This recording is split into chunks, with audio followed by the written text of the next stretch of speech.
आपण पाहत आहात तेज तुफान न्यूज, न्यायिक व निर्भीड बातम्यांचे सर्वांचे आवडते नेटवर्क। पुण्यात धर्मादाय अंतर्गत ट्रस्ट दीनानाथ मंगेशकर रुग्णालयानं अति गंभीर अवस्थेत प्रस्तुतीसाठी असलेल्या एका महिलेला तब्बल 2 तास बसवून ठेवून 10 लाख रुपये जमा केले तरच उपचारासाठी आत घेऊ असं बळजबरी केल्यानं उपचार लेट झाले। त्यानंतर वाकड इथं त्या महिलेवर उपचार करण्यात आले, परंतु उपचाराला उशीर झाल्यानं 2 जुळ्या मुलांना जन्म दिल्यावर सदर महिलेचा मृत्यू झाला।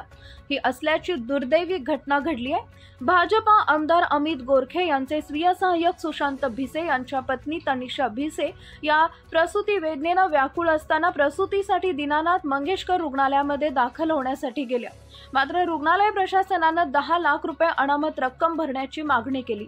तनिषा भिसे यांच्यासोबत असणाऱ्या नातेवाईकांनी आम्ही 2.5 लाख रुपये आत्ता भरतो आणि उर्वरित पैसे लगेच भरले जातील असं सांगितले, मात्र दीनानाथ मंगेशकर प्रशासन ऐकायला तयार नव्हतं।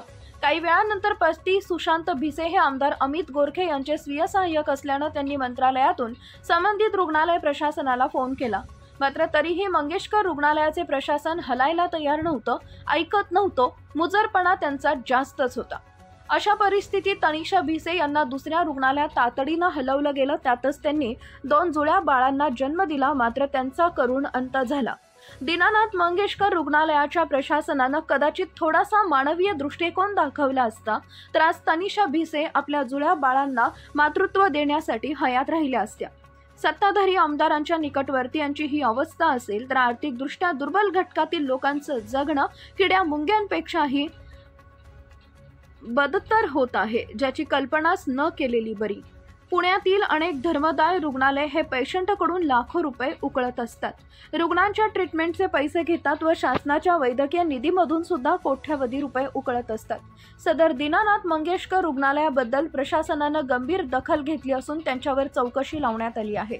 महिला आयोगाच्या अध्यक्षा रुपालीताई चाकणकर यांनी सदर रुग्णालयाला नोटीस काढली आहे। सामाजिक कार्यकर्त्या ठोंबरे, शिवसेनेचे सुषमा अंधारे, आमदार अमित गोरखे यांनी मुख्यमंत्री देवेंद्र फडणवीस यांच्याकडे सदर रुग्णालयावर कडक कारवाईची मागणी केली असून परवाना रद्द करावा असं म्हटलंय। मुख्य संपादक अयूब शेख, तेज तुफान न्यूज, पुणे।